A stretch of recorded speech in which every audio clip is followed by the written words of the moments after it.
Welcome to the Wrestling Philosophy Show, where we discuss unique perspectives and beliefs on the sport of wrestling. Give us a follow or subscribe on various social media platforms, including YouTube, Spotify, and Apple Podcasts. Enjoy the show. Accelerator.com. That's correct. Recruiting-accelerator.com. When you go to store, you can check out and enter the code Wrestling Philosophy for $100 off. Thank you, Coach. All right, Tanner Sewell, welcome back. We had you back on show 44, here to talk Recruiting Accelerator. We kind of touched on it just a little bit last time, but obviously we want to hear more about it, now that season's around the corner. So I guess first off, welcome back. How you been? Yeah, doing great. I'm happy to be back on, Jared. A lot has changed since, I believe, November. Yeah, it was a minute ago, right? It's been a few months, but a lot's happened in a great way with the Recruiting Accelerator program and personally, and it's rolling, it's snowballing. Oh, that's awesome to hear. Like I said, I know you're just getting started last time, so you didn't have where you're at exactly, but I just kicking it off, in a nutshell, what is Recruiting Accelerator? So what we, as I was a head high school coach for over 6 years, coaching high school for 10 years, played the role of club director, built a club from ground zero up to one of the biggest clubs in the state of Virginia. And throughout that time, I really immersed myself in the college recruiting and admissions processes. I'm also a high school teacher. So I've seen it on both ends of the coin, and that's really where my passion really was. I learned that my passion was in helping wrestlers use wrestling as a platform to find their best college fit, and in some cases, get into schools they wouldn't otherwise get into. And throughout that time, just being boots on the ground and getting my hands dirty, I learned, I learned a lot, and I created a step-by-step system that I can scale and expand that wrestlers around the country could access to find their best college fit. And so that's what I love. That's what I'm passionate about. I believe in the sport of wrestling at a very deep level, almost in a religious sense, if you will, like we all do. And it's a very powerful sport, especially as it comes to creating post-secondary educational opportunities. And I've created a system that does just that. It takes wrestlers from point A to point B and helps them find their best, what we call their college fit. Perfect. And that's right, the end game, right? That's the objective, is finding the right fit, right? We don't want a young athlete chasing the wrong program because, they have a good football team or they like their colors, or, there's a lot of factors that go into it. So, sometimes it's just easier to start what's wrong right now. What are some of the myths out there with recruiting? Yeah, I want to hit on that fit thing for a second. The objective, and that's sort of that is our North Star in the program, the Recruiting Accelerator program. We're very clear that the objective of the program is for a PSA, and I'll use that acronym a lot, is as prospective student athlete to find their best college fit. And so often, I've done well over 100. I'm working with kids in 20 different states right now. Sweet. That's awesome. And over 100 introductory strategy calls, learning where these families are. And I can tell you all too often, kids are chasing money. There's not a lot of money in the sport, as we're aware. They're chasing division. They're chasing prestige. They're chasing everything, but they really should be focused on, which is, where am I going to be happy for 4 to 6 years? And sort of keeping that as the North Star. So that's what the objective of the program is. There's just specifically answer your question, I knew when I was going into this, and my network with college coaches, I'm very fortunate to have a very strong network of college coaches that I'm good friends with. Frank Beasley being Right. the number one, Yep. and he's the one that put us in touch. Right. And so I hear it from their end all the time. I mean, I hear it from them constantly. We have regular conversations about this stuff, and I knew that there was a lack of. I knew that there was a lack of knowledge and a lack of education for wrestlers and their families on this process. I didn't realize how egregious it actually was, and it's very serious. I think the biggest myth that I've seen really validated, or just true. I mean, it's not a true myth, but that exists, is that parents, like families, think they have a lot of time to do this. It's almost like the recruiting and the admissions processes are like afterthoughts. Like they're just things that are going to happen just naturally on their own. Like it's just a natural, but it's just par for the course for a wrestler's high school career, and they don't really have to do anything with it at all. Or they think their club coach is going to micromanage their whole thing, which the club coach does not have time to do that, by the way, and they're definitely not getting paid for it. And they think they have all the time in the world, and they get to their junior year, the beginning of their junior year, and I sort of use this as a benchmark. I say, first of all, if you're a junior in high school and you do not have a plan and you're not actively building relationships with college coaches, you are very, very far behind. And people say, well, I should start my junior year. It's like, no, you should, you should already be hitting the ground, and you should be running, you should be in stride.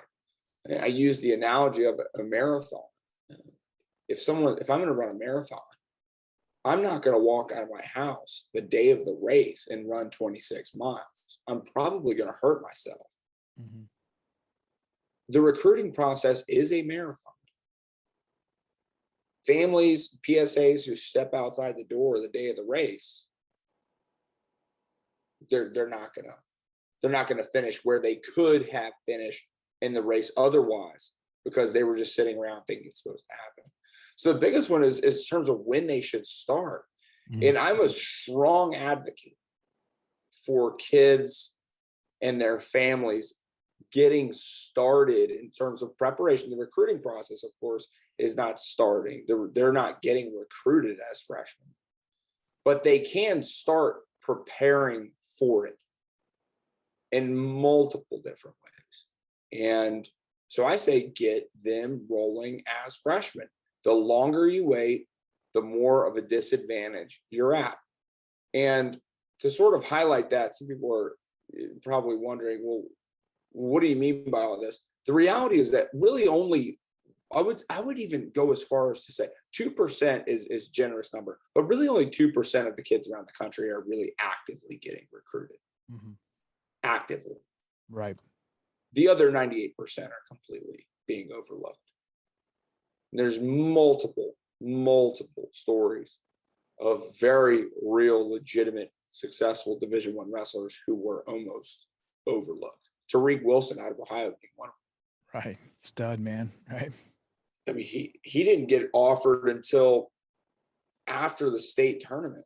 Frank got him on a visit after the state tournament because he had a breakout. He had a breakout year in Ohio. Frank found him. I think he knocked a really good kid off. They got him on a visit and they locked him down. But Tariq, I think, was going to go to like a JUCO or a small school. Like I don't. And that's life-changing for Tariq, right? I mean, finding that right fit, right? I've had this conversation with Zeb Miller, his nephew, he almost quit college, and, luckily Clint was there, and it's life-changing. Now he's, coaching, at App State.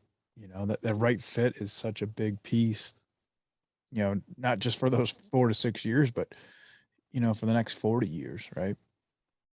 Yeah, 100%. And so the kids are getting overlooked all the time. That's not their fault. That's not their coach's fault. That's not their family's fault. It is the reality of the recruiting landscape. these coaches don't have the time, they don't have the resources, they don't have the capabilities to comb through states and find diamonds in the rough, or just find kids that could actually be quality contributors to the program. So the onus, this is what families need to understand, the onus is on the wrestler to go out and recruit him or herself. And in order for them to do that effectively, they have to have a plan. And it's like, I think there's that saying that says, everyone has a plan, but some are better than others. Everyone's got a recruiting and admissions plan, but some are better than others. And what I say is, don't gamble with it. If there's a proven step-by-step system that exists, and it does, then why not leverage what's already been done and what's already been proven? Why are you going to go do it on your own? Right. Yeah, it is the most important decision that a high school athlete's going to make, what they're going to do after high school, whether they're going to the military, whether they're going to work. 100%. It changes the path, right? Biggest decision. And up to that point, right, parents are usually making the decision for them, right? Couldn't agree more.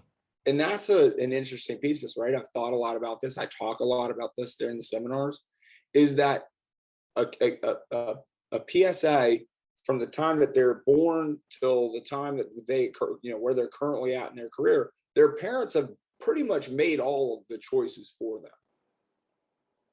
And now they're all of a sudden in a position where they have to make the most important decision of their high school career, right. Most important decision of their life at that point. And it's a lot. And so this idea that I am responsible, like that a high school student is responsible now for creating their future is kind of a foreign idea to them, because they haven't really had to create anything as it pertains to their future. Or critical think, right? It's a lot of critical thinking. Okay, pros and cons. It's a lot of, a lot of decisions there. A lot of moving parts. This is why it's incredibly wise. One of the many reasons why it's incredibly wise for families to invest in a recruiting coach and a system. And yours is an 8-step program, right? It spells it out pretty cleanly for them, pretty easy, right? Here's the 8 steps. Here's what what you put them through. I guess, what's it look like? Is it Zoom calls? Is it kind of what's the outline? What's the program look like? Essentially what it is, and this is what makes a recruiting accelerator different from everything out there, is that it's a step-by-step system that helps wrestlers find their best college fit. And it's a proven system. It's worked multiple times with wrestlers all around the country, boys, girls, and it works. It's not just something that just popped out. And what the way a PSA goes through it, they go through the online modules, and what they get as a part of being in the program is access to one-on-one, unlimited, by the way, one-on-one consulting calls with me throughout the duration of their high school career. So what they get is the plan, step-by-step plan. And then, of course, they get the individualization with that, with their coaching calls. So it's not the sort of blanket, now you're on your own. Right. I'm actually with them every step of the way. And it's a plug and play deal. You get the plan and it works. The wrestler and the family has to work the plan. They have to put in the work. And that's sort of another myth about the recruiting process. There is the traditional understanding is that, well, for PSAs to think, well, I'm the prize. People should be coming after me. So I can just sit back in my recliner. Not how it works. Right? And just sort of wait. And people will come knocking on my door, right? Because I'm the prize. I'm doing X, I'm doing Y, I'm doing Z. I'm the man at, Bobby Backwoods High School, and I hold the pin record and all this other, whatever. I mean, there's lots of really good high school wrestlers out there. Mm-hmm. And none of them are really special unless you're like a Mark Hall, Gable Stevenson. I mean, Right. but they're like the 0.2 or 0.3%. Right.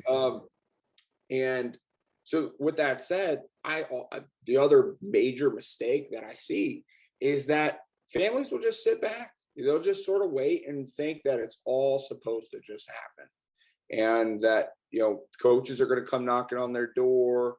Coaches are going to come start scheduling visits and all of this kind of stuff. And that's not going to happen. That is the worst possible mistake that a kid can make. I was talking to a coach today, a D1 coach, and he was telling me about a kid who came on a visit, and they've been recruiting him since June 15th of his sophomore year, which is the first day of contact.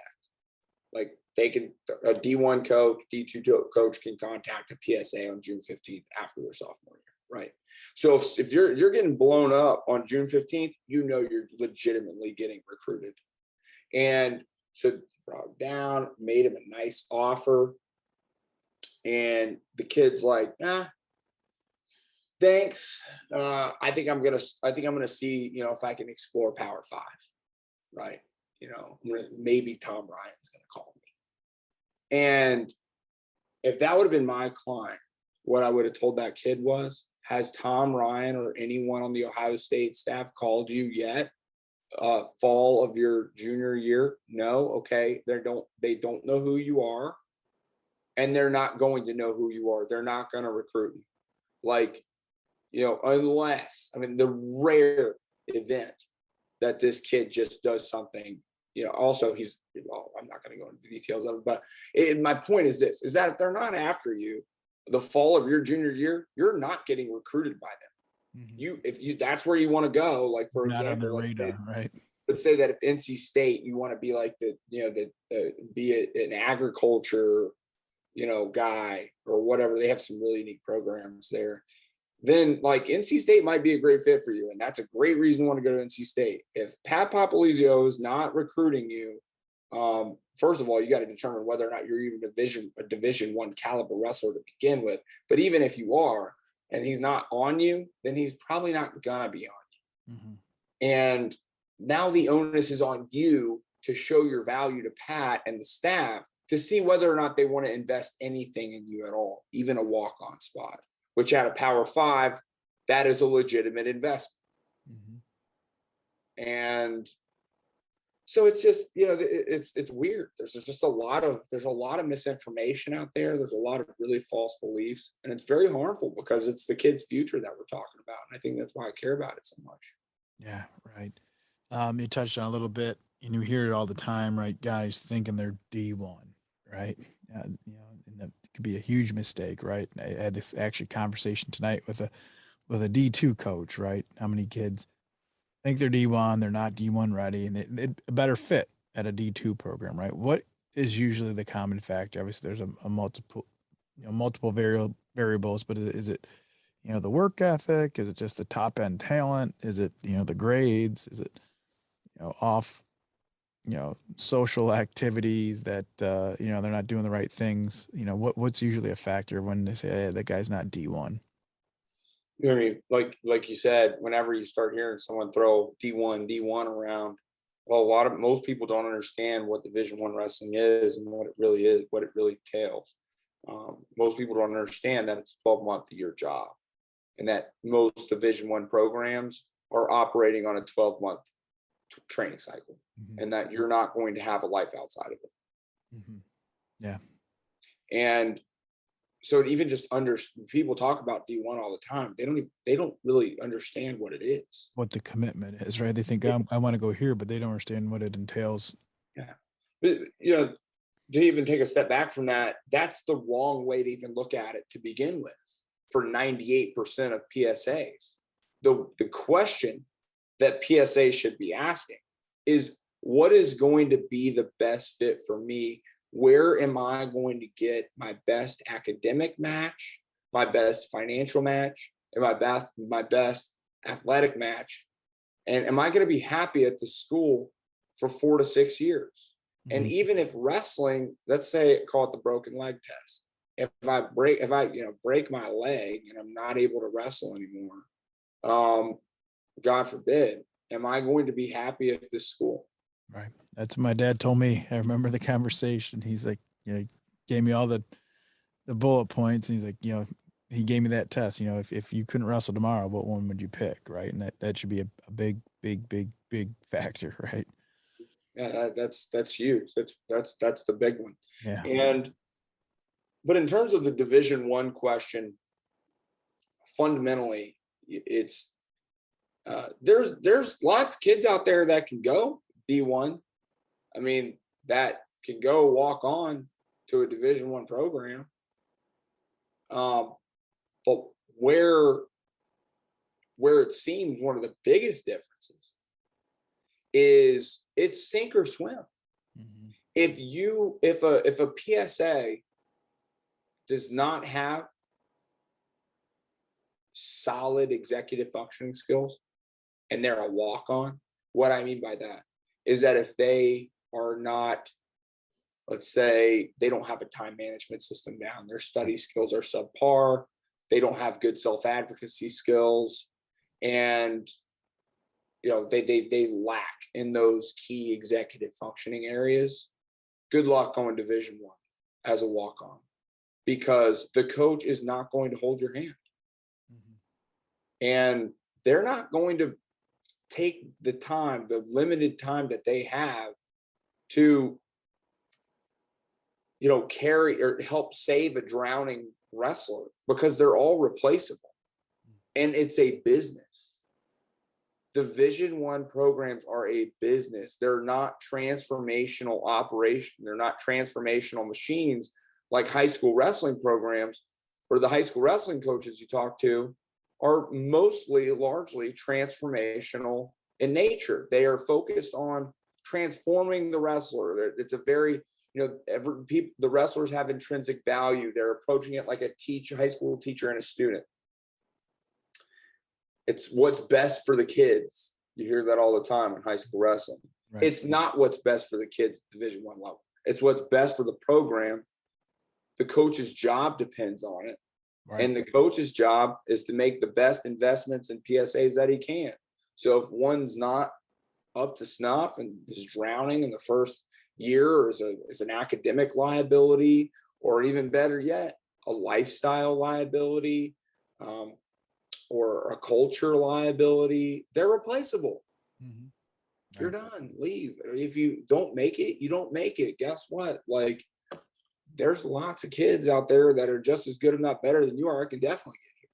Right. And it really highlights how really, I don't say this in a negative way, but a lot of wrestlers, we're a lot of high school wrestlers kind of very self-centered. I'm kind of only looking at myself, not really realizing that the landscape out there there's a lot of tough kids out there. Mm-hmm. Right. And really, I think from of course, the wrestling talent Division I level is huge. I mean, college coaches want a kid that's going to come in and be able to compete, and believe it or not, it's not in a lot of fancy areas either. I mean, you ask 99% of these D1 coaches and you say, what are you looking for in your guys? And the answer that they give you are like the same things that, a kids club coach wants from his kids. I want you to be sound on bottom, I want you to be sound on top, I want you to be able to ride, I want you to be able to get out. I want to see I want to see your attack rate high. I want to see you coachable. I want to see aggression. I want to, all that. I mean, all that kind of stuff. Well, it seems really simple. And not many. It's not rocket science. Right. That's frankly the easy part. Yeah. The hard part is looking at it in a robust sense for where the value really is. And I say this: a kid's lifestyle, right? We draw the analogy of a car. And the car has 5 parts, and those 5 parts make up, a PSA's value. I'm not going to go into all that right now; it's all in the program. But the way we say it is that the lifestyle value is so important that we equate it to the frame of the vehicle. And you can have an awesome engine, you can have an awesome transmission, awesome outdoor car, but if that frame's rusting out, that car is not going to last very long, and you're just going to be in the junkyard. And so there's so much more robust. It's not just this wrestling piece. And for a kid to be successful at that level, unless they're like a 0.1% kid, they have to have those other variables. They have to be an academic.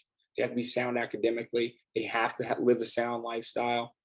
They've got to love the sport, which is something that's often overlooked. Kids think they love the sport until it becomes a full-time job. Right. And then it ain't fun anymore. Changes a lot if you're not moving on to baseball or football, right? You're doing it 12 months. It's a little different sport, right? I mean, 2 or 3 a days too. I mean, it's like, we've all heard stories of kids that go into rooms and don't get their first takedown until Christmas. Right. Right. Imagine that. Right. It can be demoralizing. And some kids just like, they don't love it. They don't love it enough to do that. So they say, okay, well, I mean, that's one of the key things that needs to be evaluated. And this is really where honest conversations need to be had. And there's nothing wrong with this, because it's about what's best for the athlete. How much does the kid really love it? Because if they're like, hey, look, I do love this, but I actually want to, be a student. Mm-hmm. Maybe I want to go do some internships. Maybe I, want to have a spring break. Mm-hmm. Maybe I want to go home for Christmas. Maybe I want to have a fall break. Nothing wrong with that. It's college. Right.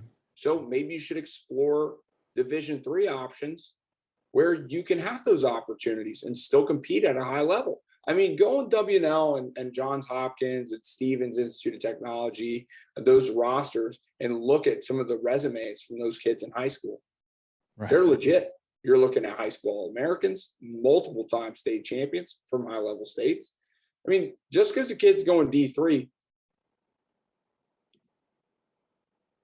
maybe that was their fit. Yeah, right. 100%. Totally agree. You talk about high school coaches being transformational and tough conversations. How does a high school coach fit into the Recruiting Accelerator? What's their role? And how do they fit into that? Is it something where, you're talking with them on certain, students when you're having those one-on-one calls, or I guess what's, I have a feeling they're right. A piece of that puzzle and a large piece of that, right? Yeah, a huge piece. One of my biggest fears whenever I was taking the Recruiting Accelerator on the road, building my network out, was that high school coaches were going to think that I was coming in and that the program was going to somehow replace an important part of what they do. And it's actually the exact opposite. I mean, Supplemental, right? I mean, I've been a boots on the ground, coach as a director and a head coach and an assistant coach. I mean, I've probably sat in every seat from a wrestling coaching standpoint that you could sit in a decade time frame. And the reality of it, if we're all being honest with each other, is that club coaches and high school coaches do not have the time to micromanage their student athletes' recruiting processes. They're definitely not getting paid for it, but they don't have the time. Right. They're focused on developing a student athlete. They're focused on developing the child, the PSA technically, from a character standpoint, all of the roles that a coach plays. But they're not micromanaging the recruiting and admissions process. What the Recruiting Accelerator does is it comes in and it gives the kid the plan to work. So the kid is now empowered with a plan and tools and individual support specifically in this area. The kid starts working the plan. The coach is in a much better position to give strategic, sound advice if the kid is moving through the process on his or her own. The contrast that I give, let's say Johnny can wrestle in college and wants to, and Johnny's coach says, hey, Johnny, where are you at in the recruiting process? Johnny throws his hands up in the air like, I don't know. Do you have a list of schools? Do you even understand what's going on? No. So what's the coach going to do? Sit down and micromanage that whole thing? What if you have 10 Johnnies in your club? That's insane. Yeah, right. And so what this does is it gives Johnny the formula. And the coach can check in with Johnny from there and say, hey, buddy, where are you at? You know, what step are you on? Oh, here's your list of schools. Okay, I can reach out to these guys for you, right? I can reach out to this. I can reach out to this coach. I can vouch for you here. Maybe you're not going. Maybe you shouldn't have Ohio State on your list because you're not going to wrestle for Tom Ryan there. You're just not there. You're not that good. So we should probably take Ohio State off. Or, you know, hey, look, we should consider this, right? This is a better option because the coach knows the athlete better than anybody else. At least they should. They spend more time with them than their parents most of the time, right? Exactly. So they play a huge role in it. But the role that they don't play is micromanaging it. You know, I think we overextend our coaches already. You know, we expect them to do more than what they're definitely not paid to do it. But you know, we expect them to just do it all, right? Well, that's kind of a ridiculous expectation. It's very unreasonable and it's not fair. And so what this does is it makes the coach's job a lot easier. Now, you know, one of the questions I've got, and I don't get it anymore, but I say, well, are you advising my athlete on where to go? You know, I don't know your athlete. Mm-hmm. I know them insofar as the relationship I'm building with them as it pertains to recruiting and admissions. I could tell you their transcripts like the back of my hand. You know, I could probably tell you what kind of classes and things like that they would be taken based on, you know, their transcripts and different stuff like that. But I don't know them as a person. So how am I supposed to advise them on, you know, what school to choose? That's where they start to come in, right? So the personalized advice, you know, really where I come in is just, you know, with that, I tell parents, I'm strictly recruiting, I'm strictly admissions, right? We talk about all that. I don't want to talk about your kids wrestling. You know, I have to sort of help them. They, you know, asking me about is my kid D1? Is my kid D1? I actually have a thing in the course that's a plug and play. It's an algorithm, and you can go in and put where you finished, like where you finished in what state, and it tells you what your recruitability level is at each division. Oh, wow. So it gives them like an honest assessment of like, hey, my recruitability at Division 1 is like a 1 out of 5 based on this objective criteria. So what does that mean, Tanner? You know, what does it mean to have a recruitability of a 1? Well, that means that you'll be lucky to get a walk-on spot, and you'll get recruited over every year, and you'll probably never see the starting lineup. Right. So if that's what you want, then yeah, go after Division 1, right? Yeah, and if you want that, then go get it. But you know, at Division 3, your recruitability level is a 3, and that means that you have potential for impact, you know, over the next year or two, and you have potential to, you know, be the man. Right. You want. So that's where that comes in. And that's a lot of things, you know, we're talking about Division 1 stuff. A lot of these kids don't understand these Power 5s, like you're getting recruited over literally every single year. I mean, if you're not coming in and you're not a high recruit, I mean, you know, NC State just brought in Matty Singleton.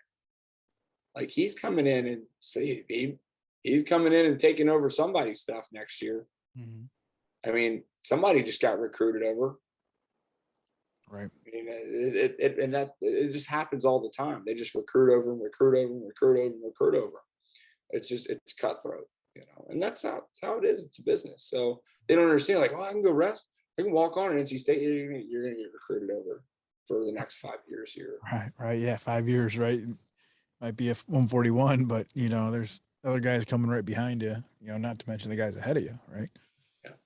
So, you mentioned hitting the road, right? Talk about the fall tour coming up.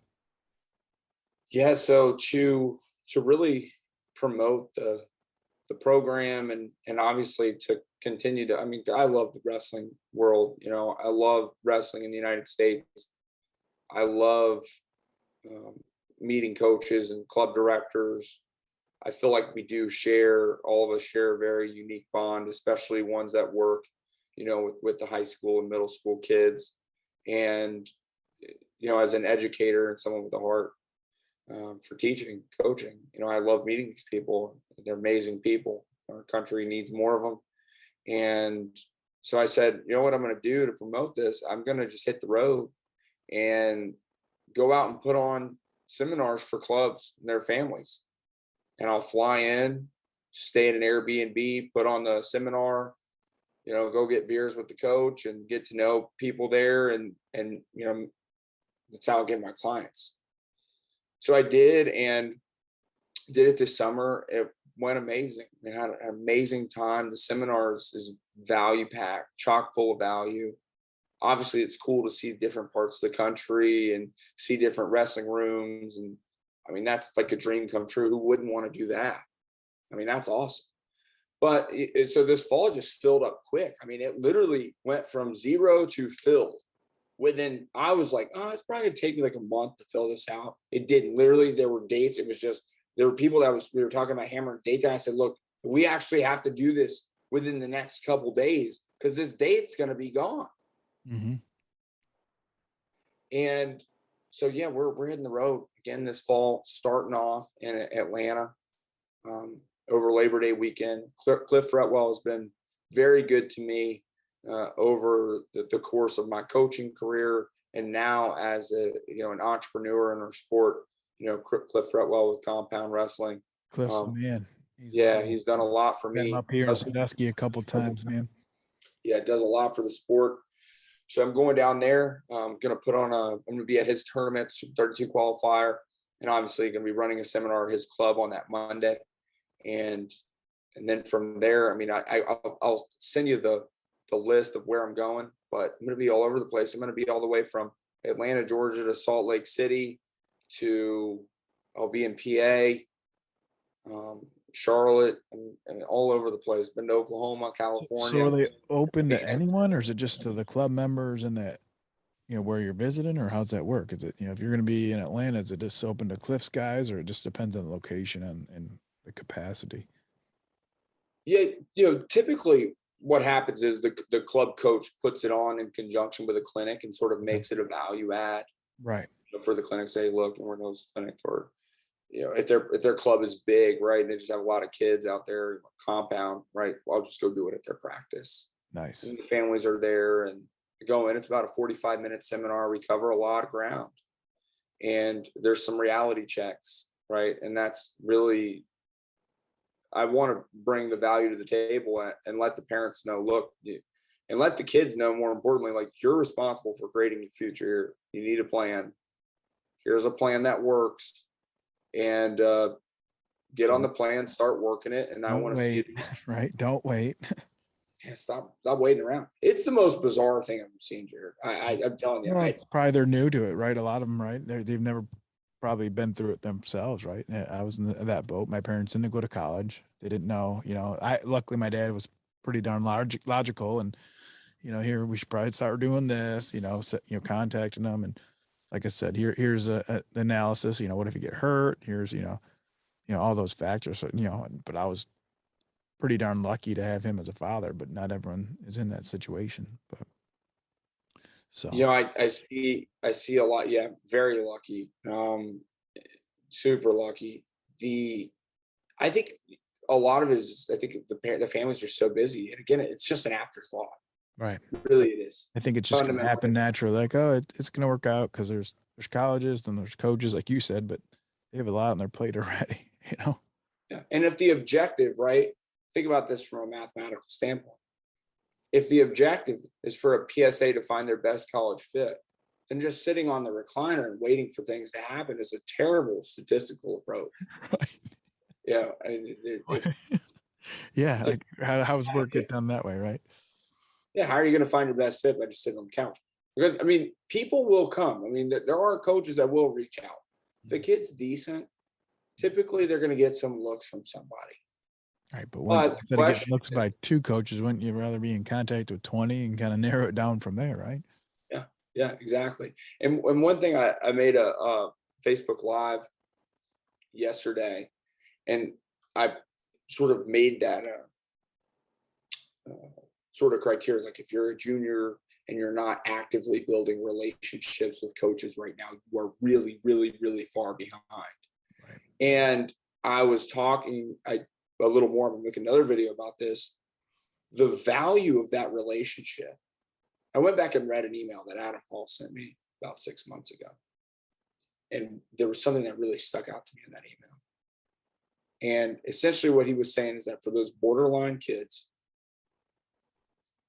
the relationship that they've built with that coach is largely going to will determine what kind of investment that coach makes into them. But these are kids that have to build that relationship on their own. The coach is not seeking them out, coming to visit their home and build the relationship with them. The kid has to be the initiator. The kid has to be the self-starter.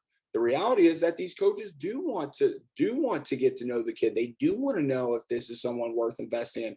If a kid makes it easy for the coach and the kid's executing a relationship building plan, exponentially more likely that that coach will make some sort of investment. Not guaranteed. Nothing is guaranteed there. The odds are, right? Yeah, but it makes it much more likely. I mean, can you think about it like this, Jared? Like, if I just, never touched base with you at all, since I was on your podcast last November, and you had tried to get in touch with me or text me or call me, and I just never called you back, or, it was just sort of spotty or whatever, you'd probably be like, he's just not interested in building a relationship with me, or, whatever. And you'd say, okay, you're probably not going to invest anything to me in any sort of relational capacity. Well, I mean, you apply the same principles that we operate on as friends and humans. You apply it to the college recruiting and admissions process. And it's the same thing. If a kid doesn't respond to a coach's text message, within a reasonable time frame, what's the coach going to think? It's the same. It's the same principles, but the kids are young. They're kids. You literally call them kids. They look like grown men. They act like grown men sometimes, but they have the brain of a kid. Right. Their brain's not fully developed. And, let's take it a step further, right? We talked to end goal, end game, right? The objective, right? This is teaching them, how to do the due diligence, right? When they're finishing college, right? All right. Here's my resume from college. Here's what companies I want to go after, right? Are they just going to sit at home and say, I hope this company calls me? No, they're going to get out there and, get the resume out there. I mean, it's teaching them how to do it, right? All right, here's the step one. I'm going to do this with college coaches. 5 years from now, I'm going to do this with, companies and organizations, right? And they're going to learn something through that process of, weeding out what, institutions and universities they want. And then 4 years, 5 years later, they're going to know, okay, here, I'm going to take the same approach. And here's what I learned here and what I did right, what I did wrong, right? It's amazing how transferable all this is. It's amazing how transferable it is to what they're going to be doing whenever they have to get on the job market. Right. And that's it. Just, that we said biggest decisions, college, the next one's right when they're graduating, what's next, right? And a lot of these same skills, just like you explicated, are the same ones that they will be using and leveraging whenever they enter the job market. Right. Same one. Interview skills, relationship building skills, self-marketing, showing their value and not telling their value. I mean, so much of the course, like literally I could take this program and make some very slight modifications probably and make a, post-college like career transition course with it. Right. Yeah. I mean, it teaches you a lot of the core values and how to assess, certain things, I'm sure. So, anything else you have for us? Anything else that, we didn't touch on that you had, floating around thinking about? I do want to make an offer to your podcast listeners. For anyone that's listening to the episode, you can obviously schedule a introductory strategy call with me for free. But whenever you purchase the course, you can use code is wrestling philosophy, all lowercase, and you'll get $100 off of the program, and that's a special offer that you can only get through the wrestling philosophy with the wrestling philosophy code. And so it's a special offer there to your listeners. Oh, wow, thanks. We appreciate it. And I'll be sure to communicate that, put it out to the listeners, and obviously share this. Yeah, where do they go to sign up? Where can they contact you? I know you're on the socials, but where can they reach out to you? Yeah, they can go to Recruiting Accelerator. Recruiting is actually recruiting-accelerator.com. And that's my website there. That's where they can schedule their strategy call, which is free, by the way, and where they can purchase the online education platform there. And it's very user friendly, super easy to do. My 90-year-old grandmother could get on it and do it, no problem. So yeah, that's recruiting-accelerator.com. And again, that code is just wrestling philosophy. Thanks, Coach. I appreciate your time tonight. Yeah, man, appreciate you, and thanks everything that you're doing for the sport, and looking forward to getting up to Ohio. Yeah, looking forward to it. Yeah, man. All right. We can cut it there. We can do a couple more of those promos if you want to, and then I can, cut it out at the end. So, we can kind of fit it in. And how do you think that went? I thought it went awesome, man. Yeah, I really liked it because it obviously the listeners are going to know you from the last time, and now it's kind of like following up. So you kind of have, not that you don't have brand credibility, but for those that don't know you, oh yeah, this guy was on 44. I remember that guy. You know what I mean? So there's something to it. I think it's great because you hit on the points, man. It's the biggest decision they have, right? And it's a lot of these people think it's just gonna happen. They don't even think about, oh, I'm not sure what I'm gonna do. It's like, no, like get out there, ask these coaches what they don't even know what the programs are. They're a junior in high school. They know what they want to study engineering, but they don't even know the engineering schools, right? It's like, get out there and just do the damn work. It's, man, it baffles my mind. Obviously might be getting old and, old crotchety guy or something, kind of like get this stuff done. But, it's literally life changing, they just put that extra work in. And Coach, give us that deal one more time and where they can enter that code. You can go to recruiting-accelerator.com, go to store, and enter the code wrestling philosophy for $100 off. Perfect. That worked. It's time to start planning for next season's tournaments. Be sure you have Smitty's corner rugs on your mats to protect them and keep them clean. Get a hold of him directly at Smitty43952@gmail. If you have a tournament, it's the way to go. It creates a custom coach's box so your tournament runs efficiently and keeps the mats clean since they use a top spray MRSA killer. Man, best thing to do is drop me an email, Smitty43952@gmail.com, or you can text me at 740-278-8016.